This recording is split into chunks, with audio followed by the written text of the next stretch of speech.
आप सभी को जय श्री श्याम। आज की वीडियो में हम आप सभी को करके दिखाएंगे कि अपने घर में या खेत में पितरों का स्थान कैसे बनाएं।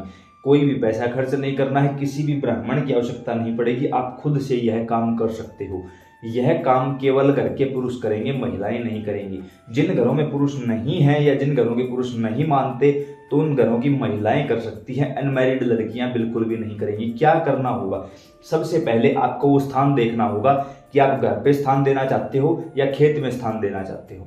उसके लिए आपको 5 नई ईंटों की आवश्यकता पड़ेगी। बिल्कुल नई लेकर आओगे और वो भी पैसे देकर। अगर सामने वाला बोले अरे कोई बात नहीं 5 ईंट हैं ले जाओ, तो भी मत लेके आना, चाहे 10 रुपए दे के आने पड़े, पैसे दे के लेके आओगे। सिंपल बात यही है। ये मेरे घर का मंदिर नहीं है, मैं अपने पितरों को स्थान नहीं दे रहा हूँ, सिर्फ आप लोगों को दिखाने के लिए एक छोटा सा सेटअप तैयार किया गया है। जानबूझकर सारी चीजें हम आपको बताते चले जाएंगे। सबसे पहले 5 ईंट लेनी है आपको। उसके साथ आप किसी भी बर्तन में जल डाल लीजिए, उसके अंदर थोड़ा सा गंगा जल मिला लीजिए और उसके अंदर 1 बतासा, 2 लौंग, 2 इलायची डाल लीजिए, पीस कर उनको डाल लीजिए उसी बर्तन के अंदर, क्योंकि उनसे हमें इनको स्नान करवाना है। कैसे करवाना होगा? उस स्थान के ऊपर जाइए जहां आपको अपने पितरों का स्थान देना है, वहां आराम से जाइए, खड़े होकर या बैठकर, जैसे भी आपको कंफर्टेबल फील हो। मैं कहूंगा बैठकर करिए इस काम को। क्या करना है? सबसे पहले आपको अपने राइट हैंड में जल लेना है और संकल्प करना है भगवान शिव, माता पार्वती के नाम का।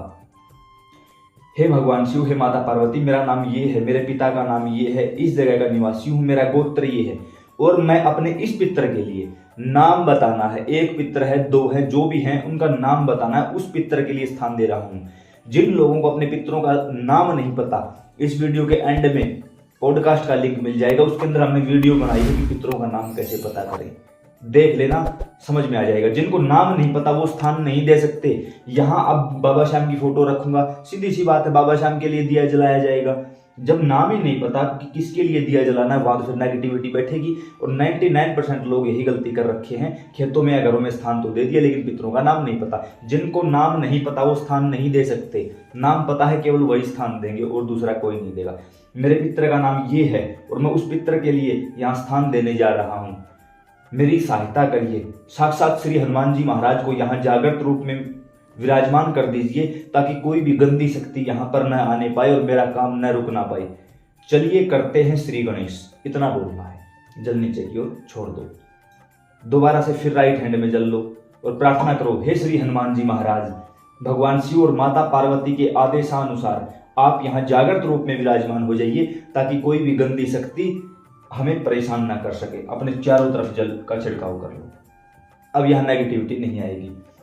उससे पहले जिस स्थान पर आप स्थान देने जा रहे हो सकता है वहां कोई शक्ति पहले से ही बैठी हो, तो ऐसे में आपको एक छोटा सा कपूर का टुकड़ा रख के जलाना होगा उस स्थान पर। ओम नमः शिवाय, ओम नमः शिवाय, ओम नमः शिवाय, ओम नमः शिवाय, ओम नमः शिवाय, ओम नमः शिवाय, ओम नमः शिवाय, ओम नमः शिवाय, ओम नमः शिवाय, ओम नमः शिवाय, ओम नमः शिवाय। छोटा सा कपूर का टुकड़ा और 2 लौंग उसके ऊपर रख दीजिए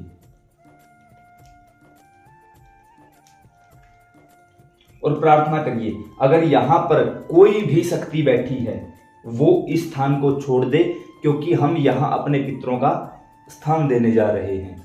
जब आप ये बोलोगे तो जो भी शक्ति बैठी होगी वो साइड हो जाएगी, वो शक्ति आपको परेशान नहीं करेगी। ये जब तक जलें इनको कंटिन्यू जलने दो।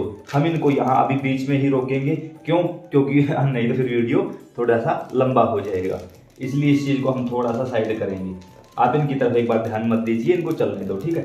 अब हमें जहां स्थान देना है वहां पर इसके बाद जो हमारे पास 5 ईंट हम लेकर आए हैं उन ईंटों को हमें स्नान करवाना होगा। जो हमने सामान बताया था कि बर्तन में आपको जल, गंगा जल, 2 लौंग, 2 इलायची और 1 बतासे को पीसकर मिलाना है, उसके अंदर उसी जल से हम अब इनका स्नान करवाएंगे। कैसे करवाएंगे? वो स्नान नीचे पृथ्वी पर नहीं करवाया जाएगा। कोई भी ऐसा पात्र ले लीजिए जिसके अंदर आप जल को इकट्ठा कर सको, क्योंकि ये जल हमें फिर फेंकना नहीं होता। अब मैं सिर्फ 1 ईंट का स्नान करवा के दिखाऊंगा ताकि वीडियो लंबी ना हो जाए। हमने पहले से ही ये सारी चीज़ें मिक्स कर रखी हैं, इसके अंदर मिला रखी हैं। तो ऐसे आपको कोई भी छोटे गिलास ले लेने हैं। एक ईंट पर 5 बार स्नान करवाया जाएगा, या तो ओम श्री पितर देवाय नमः बोलकर या ओम नमः शिवाय बोलकर, और बोलेंगे कि हे मेरे पितरों स्नान करो, ऐसा बोलकर जो भी आपके पितर का नाम है उनका नाम लेकर स्नान करवाएंगे। मैं सिर्फ आप लोगों को दिखाने के लिए बोल रहा हूं, ठीक है। ओम नमः शिवाय, ओम नमः शिवाय, ओम नमः शिवाय, ओम नमः शिवाय, ओम नमः शिवाय, ओम नमः शिवाय, ओम नमः शिवाय, ओम नमः शिवाय। ऐसे करके एक ईंट पर 5 गिलास स्नान करवाया जाएगा, एक ईंट पर। अब ये हमारे तैयार हो चुके हैं। अब इनको हम यहां विराजमान करवाएंगे। अब ये जो जल था सिर्फ दिखाने के लिए, आपको 5 करनी है। ये जो जल है इसको उठाकर कहीं अलग रख दो एक बार के लिए। फिर इस जल का आप जब ये काम कंप्लीट हो जाए तो इस जल का थोड़ा सा छिड़काव तो यही कर देना, बाकी छिड़काव घर में भी कर सकते हो, किसी पेड़ में भी डाल सकते हो, व्यर्थ नहीं बहाना, ठीक है, पेड़ में डाल देना।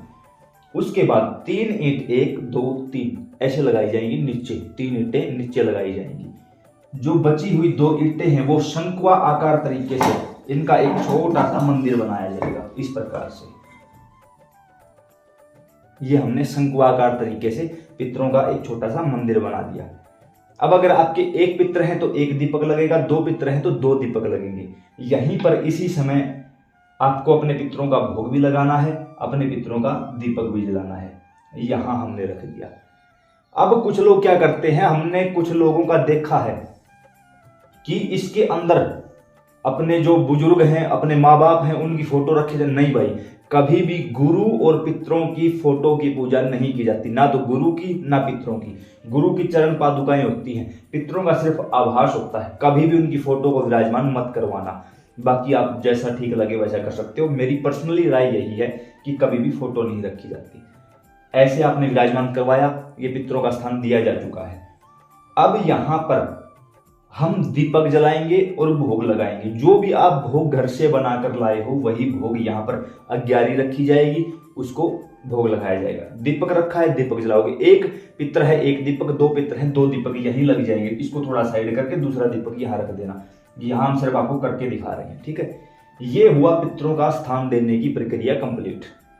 अब यहाँ पर कोई नेगेटिविटी ना बैठे, इसके लिए हम क्या करें कि कोई गंदगी ना बैठे। क्यों हजारों फोन कॉल आई हैं कि पितरों की निरंतर पूजा कर रहे हैं, लेकिन किसी भी प्रकार से कोई फायदा नहीं है, कोई संकेत नहीं हो रहा, कोई फायदा नहीं हो रहा। सौपन के माध्यम से बुरे बुरे संकेत आ रहे हैं। तो इसका एक ही मतलब है कि आपके पितृ स्थान पर पितर बैठे ही नहीं।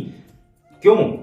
इनमें से अगर 100 फोन आए हैं तो 100 में से 90 आदमी वो हैं जिनको अपने पितर का नाम ही नहीं पता। तो जिनको नाम ही नहीं पता तो सिंपल सी बात है भाई, उनकी पूजा कोई भूत प्रेत ले रहा होगा। 10% वो आदमी हैं कि जिन्होंने थोड़ा सा ध्यान नहीं दिया, स्थान बना के छोड़ दिया, आगे पीछे कुछ नहीं किया। अब उनको लगता है कि बस अब जो करेंगे पितर ही करेंगे। अरे कम से कम उनको बैठाओ तो, स्थान बनाने से कुछ नहीं होता। मैंने देखा भाई बहुत बड़े बड़े मंदिर बना दिए लोगों ने, खेतों में, घरों में, लेकिन उनके अंदर वो चीज है ही नहीं। तो उसके लिए हम क्या करें? उसके लिए आपको कंटिन्यू 11 दिन तक किसी भी दिन आप पितरों का स्थान दे सकते हो। विशेषकर अमावस्या को, रविवार को कोशिश करना शाम के समय स्थान दिया जाए। 4 बजे के बाद सूर्यास्त से पहले पहले स्थान दे दिया जाए पितरों का। तो उसके साथ साथ आपको अगर पितरों की शुद्धता चाहिए, शक्ति चाहिए, सवारी चाहिए, या कुछ भी ऐसी चीज चाहिए जो आप पितरों से उपेक्षा करते हो कि ये चीज हमें मिले, तो उसके लिए आपको अपने पितरों की शुद्धि एवं सिद्धि करनी पड़ेगी, खुद से ही करनी पड़ेगी, कोई दूसरा नहीं करेगा। कैसे? स्थान दे दिया, बता दिया कि ये मेरे उस पितर का स्थान है। अब जो भी अमावस्या आएगी उस अमावस्या से 10 दिन पहले, या फिर लगे कि हमने आज स्थान दे दिया, अमावस्या को स्थान दे दिया, तो अमावस्या को पहले किसी पवित्र स्थान पर जाओ, वहां सभी का पिंडदान करवाओ, तर्पण करवाओ, जल में खुद स्नान करो, 5 डुबकी लगाओ, और वहां से अपने उस पितर का नाम बोलकर कहो कि चलो घर चलते हैं। या इन ईंटों को आप किसी तीर्थ पर भी स्नान करवा के लाके घर में स्थान दे सकते हो। अब यहां बैठकर आपको आपने जोत लगाई और अग्यारी पर भोग दे दिया, यहां बैठकर आपको खुद से हवन करना है। हमने एक वीडियो बना रखी कि लौंग पर हवन कैसे करें, अशोक कुमार वीडियो आ जाएगी, उसको देख लेना। वैसे ही आपको यहां हवन करना है पहले दिन, जिस दिन स्थान दोगे उसी दिन। हवन करने से होगा क्या, आसपास अगर कोई नेगेटिव कण है तो वो दूर हो जाएगा, देवी देवताओं का यहाँ पहरा लग जाएगा। उसके साथ साथ हमने आप सभी के लिए रुद्राक्ष की माला को ओम नमः शिवाय और ओम श्री पितृदेवाय नमः मंत्र पर अभिमंत्रित, सिद्ध एवं जागृत कर दिया है। इस माला की आपको 11 माला हर रोज करनी है, या तो ओम नमः शिवाय की या ओम श्री पितृदेवाय नमः की 11 माला यहीं पितृ स्थान पर बैठकर 11 दिन तक कंटिन्यू करनी है। 11वें दिन फिर आपको लौंग का दोबारा से हवन करना पड़ेगा। किसी ब्राह्मण को बुला के हवन करवाते हो वो आपकी मर्जी है, खुद से ही करना चाहते हो तो वीडियो बना रखी है, उसमें आपको सब पता चल जाएगा, करके दिखा रखा है उसके अंदर। जब आप यहां बैठकर जाप करोगे ओम नमः शिवाय का या ओम श्री पितृदेवाय नमः का, तो उससे होगा क्या, जो आपके पितृ महाराज यहां विराजमान हैं, आसपास की जो नेगेटिव कण है वो स्थान को छोड़ देंगे 11 दिनों के अंदर अंदर। पितरों को मजबूती मिलेगी, बल प्रदान होगा, और अगर आपका भक्ति भाव श्रेष्ठ है, पितर मजबूत है, तो इन 11 दिनों के अंदर अंदर वो सवारी लेने की भी कोशिश करेंगे। क्यों? क्योंकि आप उनके स्थान पर बैठकर उनको बुला रहे हो। अब इस माला का हमने एक चार्ज रखा हुआ है। अगर आपको किसी को भी ये माला चाहिए, अनमैरिड लड़कियां इस माला को नहीं कर सकती, फिर भी अगर किसी को भी ये माला चाहिए तो नीचे दिए गए नंबरों पर आप फोन या व्हाट्सएप कर सकते हो। और याद रहिए, नंबर मेरा नहीं है, ये हमारी टीम का नंबर है। कोई भी टीम मेंबर इसको उठाए तो उसको सिर्फ अपना पता बताना है आपको कि हमें माला चाहिए, ये हमारा एड्रेस है। इस माला का हमने एक चार्ज रखा हुआ है, चार्ज 640 रुपए प्लस डिलीवरी चार्ज। आप कहीं से भी हो पूरे भारत में डिलीवरी हो जाएगी। आप अपना एड्रेस बताइए, पेमेंट करवाइए, माला आपके घर पहुंच जाएगी 3 से 4 दिनों में। शुद्ध एवं सिद्ध माला है, हर प्रकार से काम करेगी पहले ही दिन से। उसके साथ कुछ लोगों ने ये भी पूछा कि इसको हम अगर सिमटेड करवा दें यानी पक्का करवा दें, तो नहीं भाई, पितरों का स्थान कभी पक्का नहीं होता। क्यों? अब जब कभी आपको किसी पवित्र तीर्थ पर जाना पड़े तो सिर्फ इन 2 ईंटों को ले जाना, स्नान करवा देना, वही काम चल जाएगा। पक्का करवा दोगे तो क्या लेके जाओगे? नारियल लेके जाओगे, फिर उसके बाद उसका क्या करोगे? अब इसके अंदर आपको कोई फोटो नहीं रखनी है। राजस्थान की साइड जो लोग हैं वो पितरों की पातड़ी रखते हैं, सोने की या चांदी की, रख सकते हो। चांदी के नागिन रखते हैं, रख सकते हो, कोई परहेज नहीं। किसी की फोटो नहीं रखनी है आपको, गलती से भी नाम पता कुछ नहीं लिखना, कुछ भी नहीं लिखना है, सिर्फ आपको पता होना चाहिए कि ये नाम है। क्यों? अगर आपने यहाँ नाम लिख दिया या यहाँ पर कोई फोटो रख दी, खेतों में लोगों ने स्थान दिया है, वहां कोई मेरे जैसा चप्पल चोर पहुंच जाएगा, क्योंकि मेरे जैसे लोगों को और कोई काम नहीं होता, वो यहाँ वहां भटकते फिरते हैं, वो देखेंगे अच्छा ये है। वहीं से जैसे फोन में स्कैनिंग होती है ना, वो आंखों में स्कैनिंग कर लेते हैं उन चीजों की, और उन चीजों को अपने साथ काबू करके ले जाते हैं। और अगर आप लोगों को ये मजाक लग रहा है तो मैं बिल्कुल भी मजाक करने के मूड में नहीं हूँ। या नाम लिखा हुआ मिला तो नाम को पढ़ लेते हैं, वो कि इनके पितर का नाम ये है, अगर ये नाम यहाँ है तो वो शक्ति यहाँ है, उस शक्ति को यहीं बैठ के आपको बगैर बताए उस शक्ति को यहाँ से काबू करके ले जाएगा वो। इसलिए कोई नाम नहीं लिखना, कोई फोटो नहीं रखनी है। उम्मीद करता हूं कि ये सारी जानकारी आपको समझ आई होगी। जो जल रखा हुआ था वो जल का चारों तरफ छिड़काव करो, यहीं पर छिड़काव कर दो या किसी पेड़ में डाल दो। ये जो जल रखा हुआ था ये जल आप खुद भी पी सकते हो, किसी वृक्ष में भी डाल सकते हो, वो आपकी मर्जी है। ये आपने अपने पितरों का स्थान दे दिया, 11 दिनों तक ये पूजा करोगे। 11 दिनों के अंदर पूरी कोशिश रहेगी कि पितर आपके शरीर पर सवारी भी ले ले, अन्यथा शुद्ध सिद्ध हो जाएंगे। जिन्होंने पहले स्थान दे रखा है वो अब इस विधि से दोबारा स्थान देना चाहते हैं तो दोबारा भी स्थान दे सकते हैं, कोई परहेज नहीं होगा। जय श्री श्याम।